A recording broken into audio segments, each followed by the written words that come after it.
Hi folks, welcome back to B Mills Farm and welcome to yet another Sunday smoke show. It's nice and early in the morning here. Today's video is going to be not too involved but still very good because it is Christmas weekend and got lots to do. So I don't have 16 hours to dedicate to a brisket or whatever. So today's video is going to be smoked salsa. Now this is one of my wife and I's favorite smoked things because, well, who doesn't like salsa? And when you smoke it, it just makes it that much better. So today I'm using just straight wood because I want the smoke a little heavier because vegetables don't really absorb that much smoke. You know, you can still taste it at the end, but it's not like you're eating a smoked brisket or something. So put these on the smoker until they are nice and tender, minus the onion. This will just stay on until the rest are tender. And so when we chop these up, the onion will remain a little crunchy to give some texture. And when you smoke onions for too long anyway, they get kind of weird and rubbery. So on the smoker they go. So for this recipe, and we have more that we'll add inside, but we have 4 jalapenos, 2 red bell peppers, a clove of garlic, or a head of garlic, 5 Roma tomatoes, whatever they're called, and a big yellow onion. So this will be the base for our salsa. This is nice because it should just take a few hours total from start to finish. The biggest process in this is removing the skin from everything. So when they're done, they get nice and tender on the smoker. I'll throw them in a plastic bag, like a Ziploc bag or something. Just any plastic bag, seal it shut, and they'll steam in there, and it'll make removing the skins really easy. You just remove the skin and then into the food processor. Okay, so it has been exactly 1 hour, and these things are done. They're pretty tender, as you can see. They're all wrinkled up, and again, that's a good example of what dirty smoke would look on your meat, but you wouldn't really be able to tell, and it wouldn't taste very good. But we are taking the skins off these, like I said, so it's not an issue at all.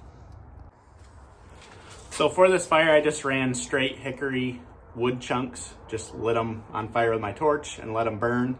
So they were a little smoky, like I said, and that's exactly why you don't want to see a lot of smoke coming out of the stack. When you do see a lot of smoke coming out of the stack, that's what's getting on your meat, and your meat will get darker naturally through smoking, so you won't be able to tell that you have dirty smoke on your meat until you've already spent 16 hours making a brisket or whatever. So we're gonna get these guys just into a plastic bag like this. Once they're all in, we'll seal it up and let them steam, and it'll make the skin come off a lot easier. Got them all in. I'm leaving the onion out, but we'll just twist these up, let them steam on the counter for 20 minutes or so, and then we'll start peeling and chopping.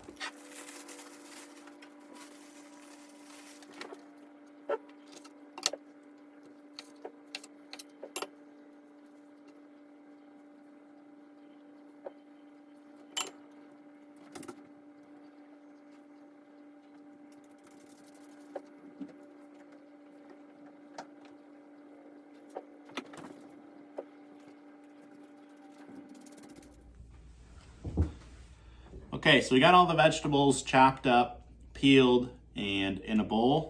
And I almost forgot the most important part. That's chipotle peppers in adobo sauce. You'll see a trend with me when I cook stuff. I like to make things sweet and spicy if possible. So we'll take I think we'll take 3 of these, chop them up, and get them in the mix.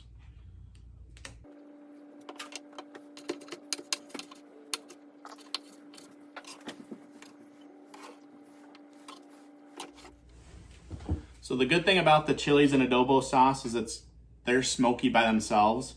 So if you don't have a smoker or don't want to mess around with smoking all this, you can simply just bake these the vegetables in the oven until they're soft and do the exact same thing, and it'll still come out a little smoky if you use the chilies and adobo sauce.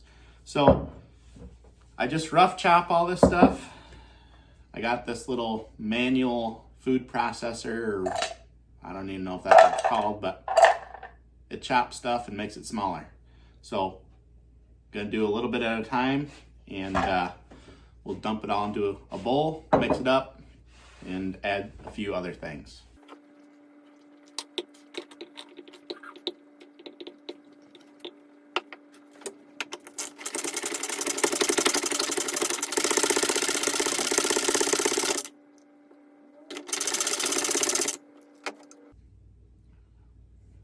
You can see in just a short amount of time, it's chopped up pretty good. Now, the nice thing about making your own salsa is you can choose how fine or coarse you want it chopped.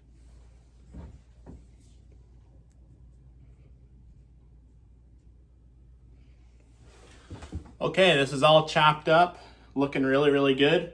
So the jalapenos, I use just one with the seeds.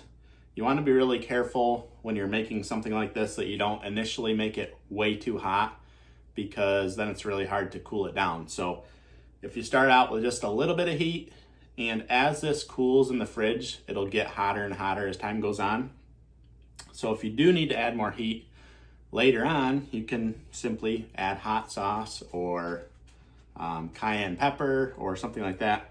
The nice thing about salsa is whether or not you want it sweeter, more acidic, hotter, you can add stuff afterwards.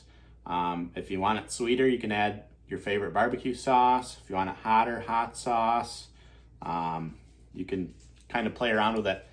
The biggest part of it is just getting it to this point, and then you can fine tune it from there. So I'm gonna add a little bit of salt and pepper to this and put it in the fridge and let it cool down.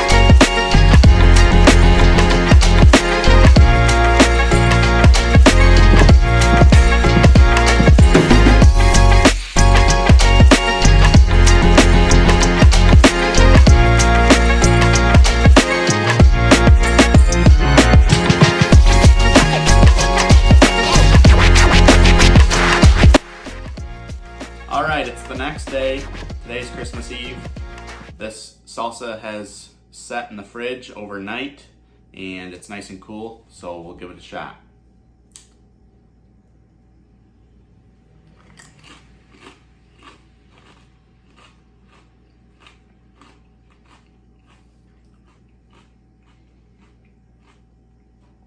Yeah, that's nice. It's pretty smoky. Those chilies and adobo sauce adds to the smoke, as I said. And if you don't like smoky things, then you can do the same thing in the oven. Just leave the chilies and adobo sauce out. But I'm very happy with how it turned out. It's nice and red and green for the holidays, and it's one of my wife and I's favorite snacks, so we'll enjoy it, and I hope you guys do too. I hope that you all have a very Merry Christmas, and we'll see you on the next episode. Keep farming.